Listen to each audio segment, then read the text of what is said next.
Bonjour, je sais que plusieurs d'entre vous qui regardez mon émission aujourd'hui, vous êtes malades, vous passez par ce temps de maladie, mais j'aimerais vous donner cette bonne nouvelle, c'est que le Seigneur va vous guérir. Le Seigneur va se manifester et l'onction de guérison va venir sur vous pour vous libérer entièrement. Vous allez sortir de cette maladie par la puissance de Dieu, je le crois. Le Seigneur Jésus aujourd'hui veut vous guérir, il veut vous remplir de son esprit et il veut vous toucher avec sa main puissante afin que vous puissiez vous réjouir de voir la main du Seigneur s'être posée sur vous et que vous puissiez être un témoignage pour la gloire de Dieu. J'aimerais vous partager aujourd'hui le témoignage de Joyce. Elle dit « Je tiens à vous remercier pour l'émission Prière inspirée, pour la variété des sujets de prière évoqués. Grâce à cette émission que j'écoute presque tous les matins, mon amour pour la prière a pris une nouvelle dimension. Et lorsque j'ai écouté l'émission intitulée « Femme, sois une femme » du 7 octobre avec Jérémie et sa charmante épouse Annabelle, au début de l'émission, Jérémie a lu le témoignage d'une sœur qui s'appelait Olivia, qui a été guérie de kyste au travers de l'émission Prière inspirée. Et par la suite, il a demandé à Annabelle de prier pour les femmes qui auraient de pareils problèmes au niveau de leur partie intime. Comme j'avais un problème semblable, des myomes depuis des années que mon gynécologue proposait que je me fasse opérer, pour lequel il voulait que je me fasse opérer, j'ai posé ma main sur mon ventre et à la suite de la prière, j'avoue que je n'y ai plus accordé une grande importance. Comme j'étais enceinte, je suis parti faire le contrôle du mois et j'ai trouvé un nouveau médecin qui ne me disait rien au sujet des myomes. J'ai quand même pensé lui demander si ces myomes avaient grossi, puisque le gynécologue craignait que je ne puisse accoucher par voie basse vu leur position et leur grosseur. Ce nouveau médecin semblait surpris par ma question et m'a demandé si j'avais des myomes. Je lui ai répondu que oui. Il a regardé dans mon carnet, il a vu que cela y était bel et bien mentionné. Et il m'a dit n'avoir rien vu, il a refait une radio, il a déclaré à nouveau qu'il ne voyait rien. Alors on a fait d'autres contrôles, à nouveau avec un autre médecin, et celui-ci ne voyait rien non plus, le mot myome ne fut plus mentionné. En plus, j'ai pu accoucher début janvier, et ceci par voie basse, contrairement à ce que le premier médecin avait déclaré. Je rends grâce à Dieu pour ce miracle, et je bénis Dieu pour vous qui l'utilise puissamment. Merci au Seigneur pour cela. On a également Brigitte de l'île de la Réunion. Elle dit lundi 20 avril, je suis tombé sur la vidéo de prière inspirée avec Michael Lebeau. L'émission était Seigneur Jésus-Christ de mon temps, le Seigneur Christ de mon temps. Et elle dit, oh là là, le puissant Saint-Esprit s'est emparé de moi. Et là, j'ai eu une puissance forte dans mes mains. Quand il a dit que le Seigneur guérit la sciatique, j'ai senti un os craquer dans mon dos. Alléluia, Amen. Et quand il a ordonné aux démons de sortir, que les personnes vont se mettre à tousser, j'ai commencé à tousser. J'ai été guéri. Alors nous sommes reconnaissants au Seigneur pour cela et je prie que vous aussi, si vous avez quelle que soit la maladie que vous pouvez avoir aujourd'hui, que la puissance du Seigneur vienne sur vous pour vous libérer entièrement de cette maladie. Dans l'évangile de Jean, au chapitre 11 et au verset 1, il est écrit, il y avait un malade, Lazare de Béthanie, village de Marie et de Marthe, sa sœur. Marie était celle qui oignit de parfum le Seigneur et lui essuya les pieds avec ses cheveux, et c'était son frère Lazare qui était malade. Les sœurs envoyèrent dire à Jésus, Seigneur, voici celui que tu aimes est malade. Celui que tu aimes est malade. Après avoir entendu cela, Jésus dit, cette maladie n'est pas pour la mort, mais pour la gloire de Dieu, afin que le Fils de Dieu soit glorifié par elle. Il y avait un malade que Jésus aimait. Le fait d'être touché, d'être attaqué par la maladie ne doit pas remettre en question l'amour du Seigneur pour nous, comme je l'ai partagé hier. Hier, je vous ai encouragé à garder votre cœur par rapport à la nature et par rapport à l'amour de Dieu pour vous. Mais j'ai aussi omis, il y aurait bien sûr d'autres choses, mais de mentionner, de préciser qu'il faut garder notre cœur également par rapport à l'amertume qu'on peut avoir envers les personnes sur lesquelles on aurait pensé que ces personnes allaient nous visiter, on aurait pensé que ces personnes allaient prier pour nous, allaient nous encourager, mais finalement on s'est retrouvé seul dans cette maladie. Et je sais que plusieurs d'entre vous, vous avez vécu cela, et aujourd'hui vous avez de l'amertume vis-à-vis non pas de Dieu, mais vis-à-vis de vos frères, de vos sœurs, de vos parents, de vos enfants qui ne vous visitent pas alors que vous êtes tombé malade et vous avez nourri cette amertume et aujourd'hui il y a quelque chose qui n'est plus pareil et je veux vraiment vous encourager à relâcher cette amertume et à pardonner de tout votre cœur ces personnes ou cette personne où vous avez été déçus. Que vous puissiez aujourd'hui être libérés de ce manque de pardon et pardonner entièrement et de tout votre cœur. Il y avait donc un malade à l'époque du Seigneur Jésus qui s'appelait Lazare et Jésus aimait Lazare. Dieu peut nous aimer et pourtant nous pouvons être frappés par une maladie, qu'elle soit d'origine satanique, que ce soit parce qu'on a ouvert une porte dans notre vie ou que ce soit une cause complètement naturelle suite bien sûr à la chute d'Adam et Ève. La maladie peut venir et essayer d'entrer dans notre corps, de nous faire souffrir, etc. Et bien sûr, ce n'est pas la volonté de Dieu pour nous que nous soyons malades, mais c'est la volonté de Dieu pour nous, par contre, que nous soyons guéris. Et là, le Seigneur Jésus va dire cette parole, eh bien, cette maladie n'est pas pour la mort, mais pour la gloire de Dieu, afin que le Fils de Dieu soit glorifié par elle. Et je crois aujourd'hui que oui, en effet, Dieu dit, cette maladie n'est pas pour la mort, tu seras guéri. Reçois cette conviction dans ton cœur par le Saint-Esprit que tu seras guéri. La puissance du Seigneur va se manifester envers toi afin de te guérir entièrement. Et nous voyons dans l'histoire de Lazare que le Seigneur est resté là 2 jours encore à l'endroit où il était. Pourquoi il y a ce texte? Pourquoi le Seigneur Jésus va rester 2 jours de plus à l'endroit où il était? Il y a des choses qu'on a du mal à saisir, qu'on a du mal à comprendre, mais nous savons qu'il se lèvera le dernier sur la terre. Et dans cette situation, il se lèvera le dernier pour vous guérir. Il ne vous abandonnera pas, il ne vous délaissera pas. Mais le Seigneur est sur le chemin, entre guillemets, du retour. Il vient vers vous pour vous libérer. Et c'est vrai, 2 jours, c'est long. Et je ne sais pas combien ont duré ces 2 jours pour vous, mais c'est long. On est là au sein de la maladie, on est là dans la tempête. Et le Seigneur a l'air de tarder, mais il ne tardera pas. Et mon juste vivra par la foi. Mais s'il se retire, mon âme ne prend pas plaisir en lui. Mon juste vivra par la foi. Je veux t'encourager à mettre ta foi et ta confiance dans le Seigneur Jésus-Christ et à pouvoir fixer tes yeux sur lui. Dans le livre de Job, au chapitre 19, Job va s'écrier « Mais je sais que mon Rédempteur est vivant et qu'il se lèvera le dernier sur la terre. » Alors oui, je veux déclarer que ton Rédempteur est vivant. Ton Rédempteur est vivant. Et il y a, à l'époque d'Ézéchias, vous vous souvenez de cette histoire dans 2 Rois, chapitre 20, le prophète Ésaïe va recevoir la révélation qu'Ézéchias va mourir. C'est le temps pour lui, c'est la fin. Mais Ézéchias va prier et il est écrit, Ézéchias tourna son visage contre le mur et va faire cette prière à l'Éternel. Ô Éternel, souviens-toi que j'ai marché devant ta face avec fidélité, avec intégrité de cœur. J'ai fait ce qui est bien à tes yeux. Et il est écrit, Ézéchias répandit d'abondantes larmes. Et Ésaïe, qui était sorti, n'était pas encore dans la cour du milieu lorsque la parole de l'Éternel lui fut adressée en ces termes, « Retourne et dis à Ézéchias, chef de mon peuple, ainsi parle l'Éternel, le Dieu de David, ton père, j'ai entendu ta prière, j'ai vu tes larmes. Voici, je te guérirai le 3e jour. Tu monteras à la maison de l'Éternel, j'ajouterai 15 années à ta vie. » Et le prophète va recevoir une instruction de Dieu. Ésaïe va dire, prenez des figues et appliquez-les sur son ulcère. Il est écrit, et Ézéchias guérit. Tu peux déclarer, je vais guérir. Dieu dit, voici, je te guérirai. Le 3e jour, tu monteras à la maison de l'Éternel. Il a attendu 2 jours encore pour rencontrer Lazare. Ézéchias, le 3e jour, va remonter plein de force et de vigueur alors qu'il était sur le point de mourir. Et comme je l'ai dit, je ne sais pas combien de jours, depuis combien de jours tu luttes avec cette maladie, dans la souffrance. Mais le Seigneur Jésus dit, cette maladie n'est pas pour la mort. Voici, je te guérirai.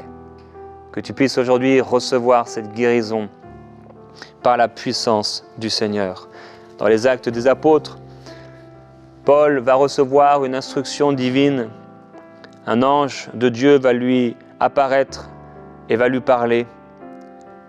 Il va lui dire « Sois sans crainte, Paul, parce qu'il faut que tu comparaisses devant César. » Et Paul va dire à ceux qui sont avec lui « C'est pourquoi prenez courage, car j'ai cette foi en Dieu qu'il en sera fait comme il a été dit. » J'ai cette foi en Dieu qu'il en sera fait dans ta vie comme il a été dit. Le Seigneur Jésus-Christ lui-même a proclamé ta guérison. Le Seigneur Jésus lui-même est mort pour te libérer et te guérir. Guérir ton corps qui est malade. Et oui, prends courage, car j'ai cette foi en Dieu qu'il en sera fait comme il a été dit. Il a été dit que par ses meurtrissures, tu seras guéri, que tu as été guéri et que tu es guéri. Par les meurtrissures du Seigneur, tu es guéri en lui. Alors que tu puisses recevoir cette guérison surnaturelle par la puissance du Seigneur et pouvoir t'écrier comme le faisait David à son époque. Il dira « L'Éternel qui m'a délivré de la griffe du lion et de la patte de l'ours me délivrera aussi de la main de ce Philistin. » Hier, le Seigneur t'a libéré. Hier, le Seigneur s'est manifesté envers toi pour libérer ton cœur, pour libérer ton corps, pour libérer ton âme d'un quelconque problème. Tu as vu le Seigneur à l'œuvre et encore aujourd'hui, le Seigneur va le faire. Oui, l'Éternel qui m'a délivré de la griffe du lion et de la patte de l'ours me délivrera aussi de la main de ce Philistin. Quel que soit le Philistin, quelle que soit la maladie qui s'est levée contre toi, le Seigneur va t'en délivrer par sa puissance. Au nom du Seigneur Jésus-Christ, que la gloire du Seigneur se manifeste dans ton cœur par le Saint-Esprit. Dans le livre de Samuel, il est écrit « Dieu ne relève pas un mort, mais dans sa pensée, il ne faut pas que celui qui est banni loin de lui le reste. » Lorsque quelqu'un est mort, qu'il se retrouve maintenant là dans la présence de Dieu, à moins que le Seigneur ait dit à son arrivée, retourne, cette personne va y rester. Cependant, sur la terre, il est écrit que dans la pensée de Dieu, il ne faut pas que celui qui est banni loin de lui le reste. Et dans la pensée de Dieu, il ne faut pas que le malade reste malade. Vous savez comment Dieu a oint du Saint-Esprit et de force Jésus-Christ qui allait de lieu en lieu et qui guérissait tous ceux qui étaient sous la puissance du malin, du mal, de la maladie. Il guérissait les malades et il libérait ceux qui souffraient. Et de la même manière aujourd'hui, le Seigneur Jésus-Christ veut te libérer de cette maladie et veut guérir tes souffrances, tes douleurs et tes infirmités. Dans le nom du Seigneur Jésus, reçois aujourd'hui encore cette onction de guérison qui vient sur toi pour te libérer entièrement de cette maladie. La parole de Dieu nous dit de nous nourrir, de nourrir nos pensées de tout ce qui est vrai, de tout ce qui est noble, de tout ce qui est juste, de tout ce qui est digne d'amour, de tout ce qui mérite l'approbation, tout ce qui mérite le respect et la louange. Et Dieu veut que nous puissions imaginer, avoir des pensées qui sont en accord avec sa parole. Et nous pouvons nous imaginer guéris, puisque Dieu nous a donné une imagination. Je le partageais dans une série sur la guérison il y a quelques années. Et si Dieu nous a donné une imagination, ce n'est pas pour imaginer de mauvaises choses, mais des choses qui sont en accord avec sa parole. Regarde-toi guéri maintenant. Vois-toi guéri, comme le Seigneur a certainement te l'a montré dans un songe ou à travers ton cœur dans une pensée, par une pensée dans la prière, tu t'es vu guéri. Saisis cela dans le nom du Seigneur. Commence à te voir en bonne santé parce que c'est vrai en Jésus-Christ. C'est noble parce que cela glorifie l'action de Jésus à la croix. C'est juste, c'est pur, c'est digne d'approbation parce que c'est en accord avec la parole de Dieu. Cela mérite respect et louange parce que Dieu est glorifié par notre guérison. Le Seigneur Jésus a dit « Demandez, vous recevrez, afin que votre joie soit complète. » Aujourd'hui, nous allons demander, vous allez recevoir afin que votre joie soit complète. Le psalmiste dit « Mon âme bénit l'Éternel et n'oublie aucun de ses bienfaits. C'est lui qui pardonne toutes tes iniquités, qui guérit toutes tes maladies, quelle que soit cette maladie, que ce soit une maladie nouvelle ou un nom nouveau, le Seigneur te guérit de toute maladie. Le Seigneur dit, vous servirez l'Éternel votre Dieu, et il bénira votre pain et vos eaux, et j'éloignerai la maladie du milieu de toi. Il n'y aura dans ton pays ni femme qui avorte, ni femme stérile, et je remplirai le nombre de tes jours. Il y avait cette femme, une fille d'Abraham, qui était courbée, maintenant attachée par Satan depuis 18 ans. Et le Seigneur dit, ne fallait-il pas la délivrer de ses chaînes le jour du sabbat ? Alors aujourd'hui, le Seigneur veut te libérer, le Seigneur veut te guérir de cette maladie et je veux t'encourager à regarder à lui et à mettre ta confiance dans le Seigneur et à recevoir la guérison. Non, cette maladie n'est pas pour la mort. Tu ne resteras pas encore dans cette maladie très longtemps parce que le Seigneur te guérit et il te libère par sa puissance. Reçois par la puissance du Seigneur cette guérison dans ton corps, par le Saint-Esprit. Père, je veux te glorifier et te remercier pour la puissance de guérison que tu déploies pour ceux qui souffrent maintenant. Oui, tu dis, cette maladie n'aboutira pas à la mort, mais je le guérirai. Là où tu te trouves, fixe les yeux sur le Seigneur. Étends tes mains comme un cadeau à recevoir de lui. Et que l'onction du Saint-Esprit maintenant touche tes doigts, tes mains, traverse tes bras, ton corps tout entier. Et comme une huile qui te couvre, que cette huile de guérison couvre ton corps qui est le temple du Saint-Esprit. Seigneur, touche avec l'onction du Saint-Esprit ce corps qui est malade. Reçois maintenant la guérison dans le nom du Seigneur. Que cette onction coule sur toi et qu'elle te libère. Que cette onction te libère maintenant. Laisse-toi toucher par cette onction de guérison dans le nom de Jésus-Christ. On a entendu parler de ce témoignage de kyste. Et maintenant, sois guéri de ces kystes au nom de Jésus. Kystes aux ovaires, quels que soient les kystes, les verrues même que tu peux avoir, les verrues sur les mains, sur les pieds, cela s'en va par la puissance du Seigneur. Il y a une personne qui a de la difficulté à parler. Le Seigneur te guérit. J'entends aphone. Maintenant, le Seigneur te guérit, te libère. Reçois maintenant la guérison. Le Seigneur est en train de guérir des personnes qui ont des problèmes de surdité. Au nom de Jésus, il souffle dans tes oreilles et il te guérit. Maintenant même. Il y a des muscles qui ont été comme atrophiés, comme sans force. Tu as perdu la force dans tes muscles. Et le Seigneur Jésus guérit tes muscles maintenant. Il guérit tout ce qui est musculaire en toi. Et tu retrouves la force. Père, je veux te glorifier. Te remercier. Il y a une personne qui perd. Tu perds tes cils, tu perds tes cheveux, mais ce n'est pas à cause de l'âge. Peut-être à cause de la dépression ou l'inquiétude ou simplement une maladie. Et au nom de Jésus-Christ, que cela s'arrête maintenant. Seigneur, merci pour ta grâce. Merci pour ta miséricorde. Merci pour ton amour merveilleux. Tu es bon, Seigneur. Personne, je crois, vous avez une irritation en haut de vos parties intimes. Il y a une irritation maintenant qui est là, comme une sécheresse. Et c'est des démangeaisons. Et le Seigneur, maintenant, te touche et te guérit. Sa main qui purifie. Sa main plus forte, plus grande, plus puissante qu'aucun médicament, qu'aucune pommade, qu'aucune crème. reçois la guérison. Saint-Esprit, merci.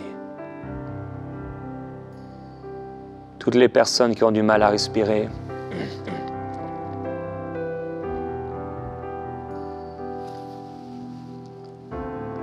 que maintenant, votre cage thoracique, vos poumons soient libérés. Tout ce qui faisait entrave à une bonne respiration, maintenant vous en êtes libérés par la puissance de Dieu.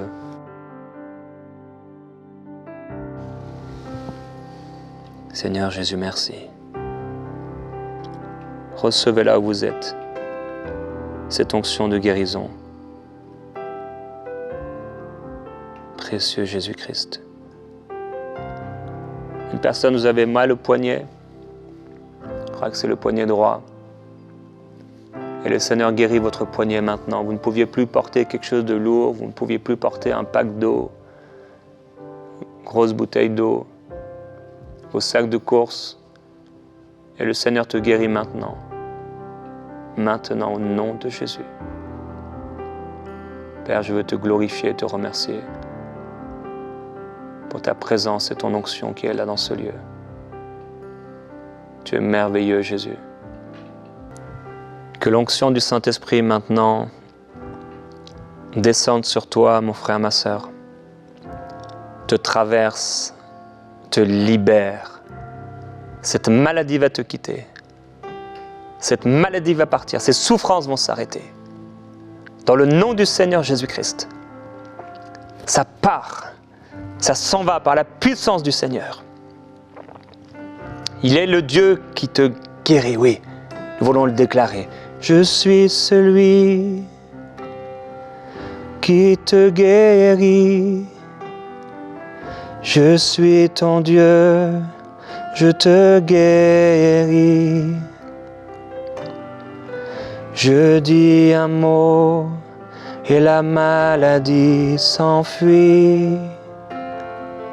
Je suis ton Dieu qui te guérit. Je suis celui qui te guérit. Je suis ton Dieu, je te guéris. Je dis un mot et la maladie s'enfuit.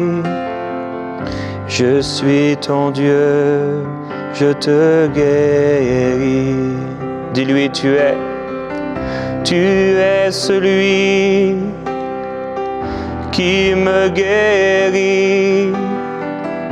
Tu es mon Dieu qui me guérit.